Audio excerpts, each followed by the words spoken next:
Hello everyone, welcome to another episode of Unscripted and Unchained RPG Review.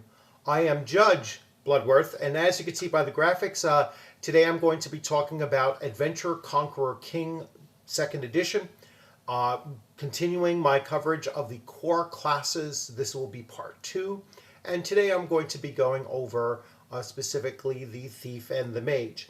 As I have mentioned in a previous video, uh, I am going to be breaking these down into several parts, covering each of the core classes in a video specific to just them in pairs. And then once I get into the campaign classes, which is a different category of classes, I will break those down as well. So if you have not subscribed to the channel and hit the alert button, I ask that you do that now. That way, when future videos come up, you will get the alerts for those, as well as go back and take a look at this continuing catalog of videos in this particular playlist, so that you can see all of my coverage of Adventure Conqueror King, both the first edition and now the second edition as well. So without further ado, let me jump right into the next screen here. So I'm going to spend a little bit of time. I just want to talk about the physical copies of this here. And as you can see, Adventure Conqueror King, the Imperial imprint is the subtitle of this particular edition, the revised rulebook.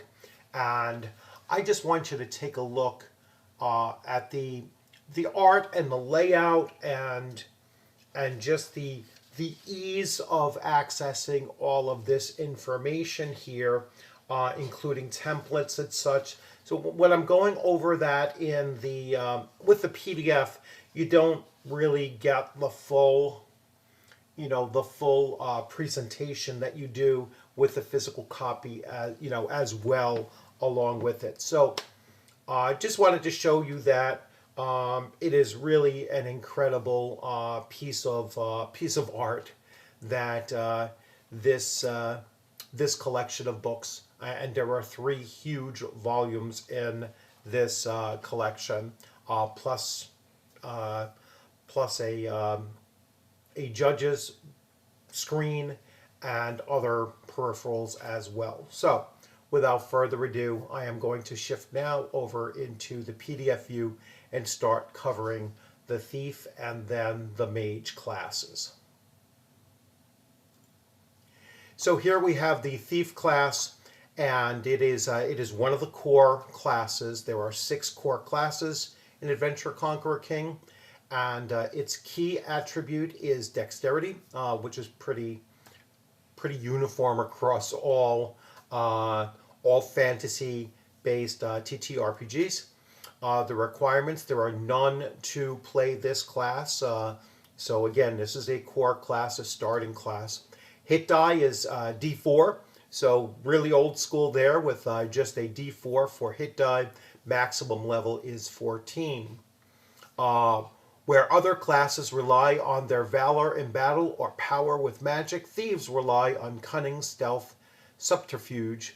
Sometimes a thief will belong to an organized criminal syndicate from the character's local town, where he can seek shelter and information between adventurers. However, many adventuring thieves are independent of any guild, and some even refuse to call themselves thieves at all, preferring terms such as expert treasure hunter, gentleman adventurer, or dungeoneer. In the Oran Empire, thieves are everywhere, from the slums of the ports of Kushtu to the highest halls of the Senate in Aura. All right, so their combat characteristics, they have combat proficiencies. Thieves have weapon proficiency with all missile weapons and with all tiny, small, and medium melee weapons. They have an armor proficiency with light and very light armor. They have fighting style proficiencies with dual wielding and two-handed weapon styles, but not with the weapon and shield style. Combat progression, thieves advance and attack throws and saving throws by 2 points every 4 levels of experience. They do not gain any bonus to damage as they advance in level. They can cleave after killing a foe a maximum of once per round every 2 class levels rounded down. All right, so their starting class powers, they start with backstabbing, they start with climbing, hiding, listening, lockpicking, pickpocketing, Shadowsense. So instead of like hiding shadows, it's called Shadowsense. Sneaking, streetwise, trap breaking. They gain additional class powers, so they gain deciphering at level 4. They gain the ability to create a hideout at level 9. Remember, Adventure Conqueror King has a lot to do with domain play, or high level play, where you start building support structures for your advanced character. Scroll reading at level 10, and then class proficiencies, and then we have a long list here of class proficiencies where they gain additional proficiency progressions at first level, then again at 4th, 8th, 12th. They select an additional general proficiency at 5th, 9th, and 13th level, and their proficiencies run anywhere from acrobatics and alertness to arcane dabbling to bribery, cat burglary, combat reflexes, combat trickery, which means disarming, incapacitating, contortionism, fighting style, specialization, gambling, intimidation, lip reading, lockpicking expertise, mapping, poisoning, precise shooting, riding, running, seafaring, skirmishing, skulking, sniping, swashbuckling, trap finding, unarmed fighting, weapon finesse, and weapon focus. And then we have several templates here that you can use to build your character. This can also be randomly rolled as well. You have the Outlaw, the Thief Acrobat, the Buccaneer, the Tomb Raider, the Cat Burglar, the Lockbreaker, the Failed Apprentice, and you have the Traveler, and all of the key proficiencies and starting equipment that go with each of those. So again, it's a fully fleshed out character class with a lot of unique abilities and as well as proficiencies and whatnot. So really interesting character class. One of my favorite across the board with many different systems. All right, so next the Mage. So the Mage, their key attribute is intelligence. Again, pretty obvious, no requirements because it is a core class. Hit die is also a D4. Maximum level is 14. Their combat characteristics. I'm sorry. Let's do the briefly here. Sometimes called wizards, sorcerers, or magicians, mages study arcane secrets and cast spells. All right, I won't go any more beyond that. So combat characteristics, so they have combat proficiencies. Mages have weapon proficiency with clubs, daggers, darts, and staffs. They have no armor proficiency. They have a fighting style proficiency with two-handed weapon style, allowing them to use the staff with both hands, but not with the dual weapon or weapon and shield styles. Their combat proficiencies or progression, mages advance in attack throws and saving throws by only 2 points every 6 levels of experience, half as fast as a fighter. They do not gain any bonuses to damage as they advance in level. They cannot cleave regardless of their level. Their starting powers, they can wield arcane magic. they have collegiate wizardry. The mage has received arcane instruction as an apprentice to a mage. People at a magical academy or member of an arcane organization, he can begin play as a member of the Wizards Guild or similar order, judge's discretion. He can automatically identify arcane symbols, spell signatures, trappings, and grimoires of his own order or tradition, and can recognize those of other orders or traditions with a proficiency throw of an 11 plus. Rare or esoteric traditions might be harder to recognize. This class power is the equivalent of 1 rank of collegiate wizardry proficiency. So they gain this automatically, all right, but they can enhance this beyond. Additional class powers. They have minor magic research at 5th level. The mage can research spells, scribe magical scrolls, and brew potions. Magical major research at 9th level. They can create a sanctum at 9th level. Again, this is domain play. By acquiring a sanctum, often a great tower, worth at least 15,000 gold pieces. The mage can attract followers to his service, as I've mentioned with all of the others.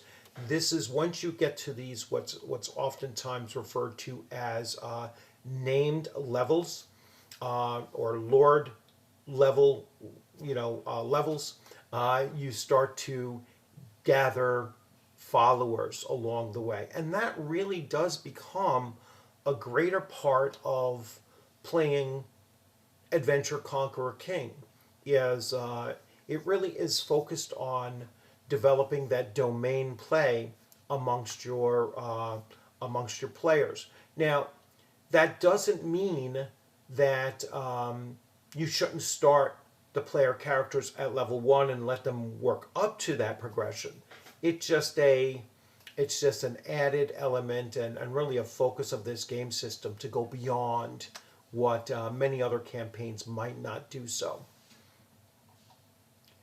So here we have the class proficiencies.